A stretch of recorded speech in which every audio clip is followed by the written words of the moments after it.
and dragging off every men and women, committing them to prison. Come on. Mm-hmm. Oh, yeah. Paul said, well, what Paul had to understand, he considered the asset of becoming a liability. He laid aside all human achievements in the order to receive the free grace of God. See, we got to start laying aside some things if we want to receive the free grace of God.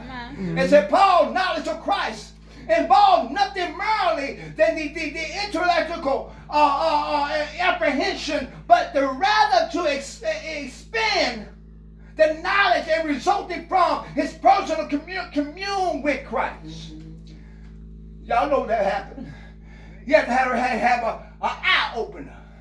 He had to have a connection to say, well, God, who is this?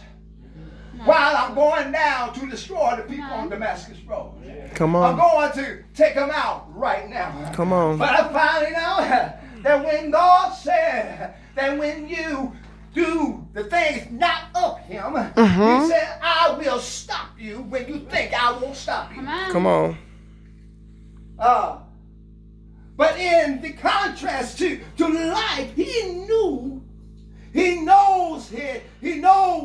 has his former manner in life is rubbish. We don't want to catch that one. I just told you a long time ago in the sermons that they said when they that act of themselves and start speaking of languages that not even making any sense, it's just rubbish. It's scrapes fit only to be thrown to the dogs. That's it. That means everything that you have called yourself throwing out there for God's people is not of God. You might as well toss it over to the dogs and let them eat a bit. Because the dog's going to eat anything that comes off the table. That's right. But if you are a child of God, you're not just going to sit and eat anything. You want the real food. You want the real stuff. You want the nourishment. Oh my God, do I have a help up in here? God said, I want to nourish my people. And that's why we as the leaders, we got to be the ones to feed our people. The word of truth. The word of life. The word of Christ. Come on, preach, so that we Apostle. can stand strong for Christ. That we be able to press in times like this. Knowing Christ is not only means experiencing of the power of the risen Lord, but also just sharing his suffering. Somebody got to understand, you got to express the suffering. We don't express the suffering that Christ went through. We don't express the suffering that what Christ did for us so that we can be whole. We don't express his suffering. Why did he do it? Why did he say it? Why did he make this point to me? Why did he die for me? Come on, preach. To know Christ is growing in his knowing.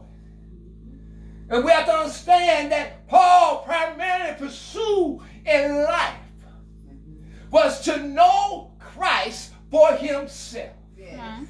That's the thing that when you press towards the mark of the high calling, that means that you are calling, you're running to the one that gives you power.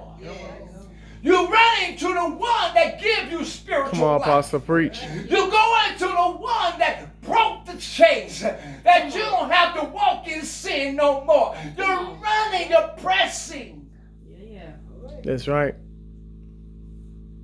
toward the mark. Understand something.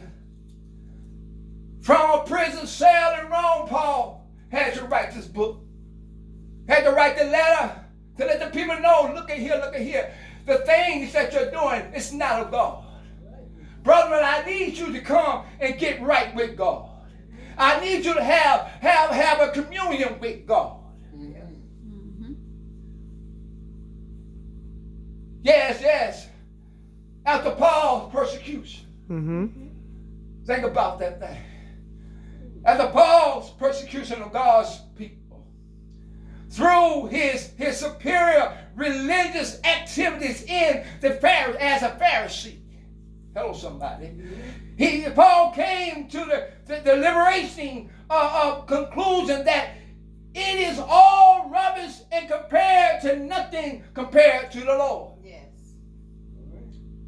Free from every circumstance of yesterday's victories, but the emotional paralyzed of yesterday's mistakes. Uh-huh. Hello, somebody. Paul knew that the only thing